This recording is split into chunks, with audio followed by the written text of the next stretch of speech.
Welcome to the demonstration on Telnet and enable passwords on Ruckus ICX switches. Okay, so to configure Telnet and enable passwords, first we need to get in configuration mode. And from here, we use the enable command for both Telnet and enable passwords. So you can see from the help here that we have options to enable Telnet, which allows Telnet access and sets passwords for Telnet access for remotely connecting to the switch. And then we have passwords for super user, for read-only, and for port configuration.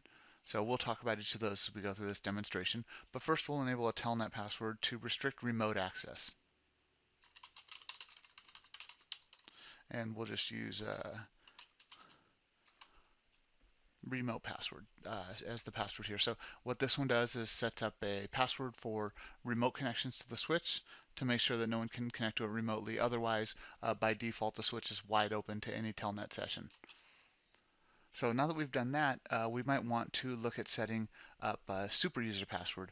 Now, super user password, I told you about the read-only password and the port config password, but super user password is required first to be able to set a password for either one of those other privileges. So the reason being that you have to have a secure super user account to manage the other accounts that are available and access levels that are available in the switch.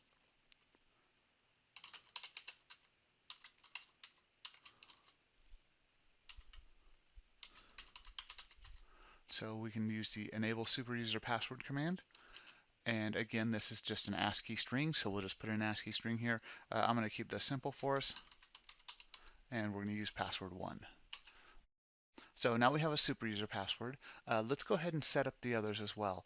So let's go ahead and do the read-only password.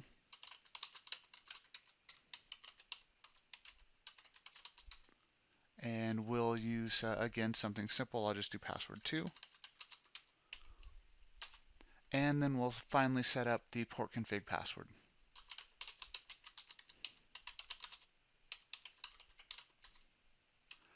And again, we'll just use password 3. Okay, so we have each of these set up. Now let's go ahead and test those out and see what the result is with these new passwords for enable access. So we'll get out of enable mode and we'll log in here. So when we type enable, it will prompt us for a password, and the password we put in is what's going to determine our privileges within the switch. So I'll go ahead and put in password 1. And this is going to give me super user access. So from here, if I do the question mark, you can see all of the commands available. It's a nice long list of commands. The main one being configure. That's one of the key pieces of being the super user. So I can get into configure mode and actually change the configuration of the switch. So confirmation, I can get into configuration mode, and I can configure anything in here. I can configure ports, I can configure protocols, anything on the switch I have full access to.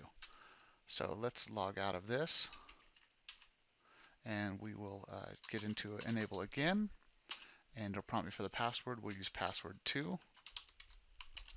Now this is my read-only password. So from here, if you look at the commands available to me, it's a very limited list. I can really do show commands, and I can do some connectivity testing and things like that, but that's really the limits of what I can do.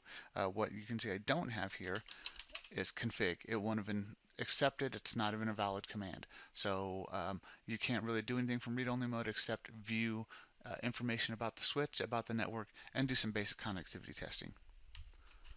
So let's log out of here again, and we'll get into enable, and we'll put in our password 3. Now this is our port config mode, so when you look at our help, you can see we have pretty much the same things as read-only, but we can get into configure mode here. Let's get into configuration mode, and in config mode, you can see the commands are very limited here. I can't configure any protocols. All I can do is configure anything related to an interface. So I can get into a particular interface, and I can configure anything related to that interface, but what I can't configure are any global configuration parameters or settings. So that concludes our demonstration on Telnet enable passwords. I look forward to sharing more demonstrations with you in the future. Thank you.